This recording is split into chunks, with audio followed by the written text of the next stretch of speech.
नमस्कार दोस्तों AK world PGM channel में आप सभी का स्वागत है। दोस्तों, आज हम आप सभी के साथ एक ऐसी कहानी साझा करने जा रहे हैं जो आज के दौर को दर्शाती है। इस कहानी का नाम है नया ज़माना नई सोच। तो आइए कहानी की ओर आगे बढ़ते हैं। नया ज़माना नई सोच। हमारा तो जीवन ऐसे ही कट गया। तुम लोगों का अच्छा है, लड़कों के बराबर कमाती हो, मन माफिक रहती हो, मनपसंद खाती पहनती हो। खाने का क्या है, बना बनाया बाजार से आ जाता है। कम से कम मन में संतुष्टि तो है कि हम परिवार की आय में बराबर के भागीदार हैं। तुम्हें किसी के सामने हाथ तो नहीं फैलाना पड़ता। यह सब कहते कहते दादी भावुक हो गई। कैसा वक्त आ गया है, ना कुछ कायदा है ना कानून। जब चाहे उठो, जब चाहे सोहो। ना बड़ों का सम्मान, ना छोटों से प्यार, ना गृहस्थी की चिंता, ना पति का मान। मेरे तो कुछ भी समझ में ही नहीं आता। प्रियम की गृहस्थी कैसे चलेगी? माना बहू पढ़ी लिखी है, नौकरी करती है, प्रियम के बराबर कमाती है, दफ्तर में बड़ा पद है, सब उसके काम की तारीफ करते हैं। कभी अमेरिका तो कभी लंदन जाया करती है। दोनों पति पत्नी में प्यार भी बहुत है, परंतु गृहस्थी में क्या यही सब काफ़ी है? दोनों न कभी हंसते बोलते हैं, न घर को समय दे पाते हैं। आदित्य और आशा कितना चाहते हैं कि बेटा बहू कुछ समय तो उनके साथ बिताएं, पर उनके पास समय कहाँ है किसी के लिए। सुबह 8 बजे प्रज्ञा दफ्तर के लिए निकल जाती है, प्रियम 9 बजे जाता है। लौटने का कुछ निश्चित नहीं। दौड़ते भागते नाश्ता करते हैं। खाना दफ्तर में खाया, रात में पिज्जा बर्गर दुकान से मंगाया और खा लिया। यह भी कोई जिंदगी है? दादी कल ही मुंबई से लौटी है। जब से आई है इसी तरह बड़बड़ाए जा रही है। ताई जी के बेटा बहू वही काम करते हैं। दोनों इंजीनियर हैं। ताऊ ताई भैया भाभी के पास मुंबई जा रहे थे, तो दादी को भी उन्होंने वहाँ बुला लिया। जब से वहाँ से लौटी है इसी तरह बड़बड़ा रही है। दादी शुरू से ही हमारे पास रहती है। माँ भी उन्हें समझा चुकी है। अम्मा जी, यह नया ज़माना है, आजकल सबकी यही दिनचर्या है। आप क्यों इतना ब्लड प्रेशर बढ़ा रही हो? कैसे कुछ ना कहूँ प्रभा, 5-6 साल हो गए शादी हुए। बच्चे के विषय में तो कुछ सोचते ही नहीं। एक दिन प्रज्ञा को अपने पास बिठाकर समझाना चाहा तो कहने लगी, दादी जी बस कुछ दिन ठहर जाइए, अभी तो मेरा प्रमोशन होना है। प्रियम प्रोजेक्ट के लिए विदेश जा रहे हैं। उनके वापस आने पर आपकी बात पर विचार करेंगे, दादी की बात पर विचार करेंगे। यह भी भला कोई तर्क हुआ? क्या यह सब तुम्हारे हाथ में है प्रज्ञा? जब तक तुम माँ बनने की सोचो तब तक जरूरी नहीं कि तुम्हारा शरीर माँ बनने योग्य रहे। हर काम का एक समय और उम्र होती है। यह निकल गया तो फिर केवल पछताया ही जा सकता है। कौन समझाए उन्हें? इतना बोलकर दादी फिर से दुखी होकर आंसू पोंछने लगी। माँ भी क्या समझाए, दादी गलत भी तो नहीं है। ताई जी ताऊ जी भी चाहते हैं कि प्रज्ञा माँ बने, घर में बच्चे की किलकारियाँ गूंजे। उनकी भी कहाँ सुनते हैं दोनों। प्रियम भैया तो भाभी का ही साथ देते हैं। उनकी आकांक्षाओं की लिस्ट में हर भौतिक सुविधा का नाम है, बस नाम नहीं है तो बच्चे का। माँ भी तो नौकरी करती थी, प्रिंसिपल थी वह। सुबह जल्दी उठकर घर की सारी व्यवस्था करना, हम बच्चों की आवश्यकताएं पूरी करना। दादी बाबा का पूरा ख्याल रखते हुए वह नौकरी करती थी। दादी का सहयोग माँ को हमेशा मिला। लेकिन दादी की जानलेवा बीमारी एवं हमारा भविष्य संवारने के कारण उन्होंने नौकरी से त्यागपत्र देने में जरा भी देर नहीं लगाई।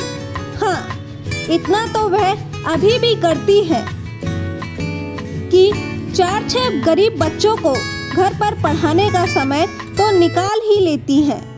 माँ मुझे हमेशा यही समझाती हैं, नित्या तुम आज की इस अंधी दौड़ में शामिल मत होना। मेरे कहने का ये तात्पर्य बिल्कुल नहीं है कि तुम पढ़ो नहीं या अपने पैरों पर खड़ी मत हो, परंतु हमेशा प्राथमिकता अपने परिवार को ही देना। संबंधों को बनाए रखना तुम्हारी प्राथमिकताओं में सर्वोपरि होना चाहिए। माना आज के समय में पैसे का महत्व बहुत अधिक है, पर कभी यदि तुम्हें लगे कि तुम्हारे काम के कारण घर परिवार दरक रहा है, तो उस स्थिति में अपने परिवार को ही प्राथमिकता देना। मैंने माँ के विचारों का हमेशा सम्मान किया। माँ की सीख के साथ साथ मेरी आदर्श मेरी बुआ की बेटी सुमन दीदी रही है। वह हमारे परिवार की पहली इंजीनियर लड़की है। उनकी शादी को 8 साल हो चुके हैं। 2 बच्चे की माँ सुमन दीदी शादी से पहले एक सफल वर्किंग गर्ल थी। ऑफिस में वह एक सफल एवं कुशल अधिकारी थी। जब उनका रिश्ता तय हुआ तभी भुवन जीजा ने उनसे स्पष्ट कह दिया था कि हमारे परिवार में तुम्हारे काम करने को लेकर कोई विरोध में नहीं है, लेकिन भविष्य में यदि तुम्हें लगे कि तुम्हारे काम को लेकर परिवार बिखर सकता है, तो उस स्थिति में तुम्हें काम की बजाय परिवार को ही प्राथमिकता देनी होगी। दीदी ने जीजाजी की इच्छा का हमेशा ध्यान रखा। शादी के बाद वह 3 साल तक एक सफल सॉफ्टवेयर इंजीनियर के रूप में काम करती रही। उनके अधिकारी उनकी कार्यकुशलता से बहुत खुश रहते थे। 3 साल बाद जब उन्होंने मां बनने का मन बनाया, तो उस समय यह अपना त्यागपत्र देने को तुरंत तैयार हो गई। यह अलग बात है कि उनके बॉस ने उनका त्यागपत्र यह कहते हुए अस्वीकार कर दिया कि तुम लंबी छुट्टी लेकर घर से ऑफिस का ही काम करती रहना। अंततः दीदी इस तरह घर पर रहकर काम करती रहीं। जब उनकी बेबी बड़ी होने लगी तब वह कुछ समय के लिए दफ्तर चली जाती। आज भी जब वह 2 बच्चे की मां बन चुकी है, दफ्तर का अधिकतर काम घर पर ही करती है। इस तरह सुमन दीदी ने घर परिवार को संभालते हुए अपनी नौकरी भी जारी रखी। मैंने भी दीदी का अनुकरण करते हुए ऐसा कोर्स करने का मन बना लिया है, जिससे जब तक चाहो नौकरी करो और जब चाहो घर से काम करो या अपने निजी काम शुरू कर दो। मेरी इच्छा तो फैशन डिजाइनिंग में कुछ करने की है। उसमें नौकरी के साथ साथ घर पर रहकर भी काम किया जा सकता है। इस तरह मैं घर परिवार दोनों जगह सामंजस्य बिठा सकती हूँ।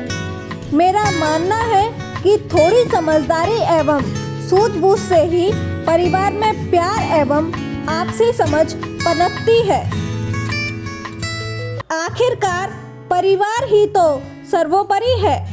एक दिन दादी को अच्छे मूड में देखकर मैं उनके पास गई और उनके गले में बाहें डालकर पास में ही लेट गई। वह मेरे बाल सहलाने लगी। दादी, पता है, प्रज्ञा भाभी बचपन में बहुत ही सीधी और कोमल सी थी। बचपन में भाभी एवं उनकी दीदी आम लड़कियों की तरह खूब मस्ती करती थी, लेकिन उनकी दीदी व उनके मम्मी पापा को लड़कियों को इस तरह मस्ती करना पसंद नहीं था। उनका मानना था कि लड़कियों को घर की चार दीवारी में रहकर गृहस्थी के काम सीखने चाहिए। बाहर के काम के लिए उनका भाई ही उपयुक्त है। उसे उच्च शिक्षा दिलाई जा रही थी। उसकी सुख सुविधाओं का भी विशेष ध्यान दिया जा रहा था। यहाँ तक कि लड़के एवं लड़कियों के खाने पीने में भी भेदभाव किया जाता था। उनका मानना था कि लड़कियां तो पराया धन है, किसी तरह से शादी करके इन्हें घर से ही तो निकालना है। बस यही प्रज्ञा भाभी विरोध कर जाती। वह अपनी दादी से लड़ पड़ती और कहती कि देखना, मैं वह सब करके दिखाऊंगी जो भैया भी नहीं कर सकेगा।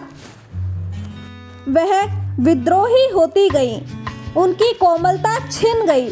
उन पर आगे बढ़ने का जुनून सा सवार हो गया।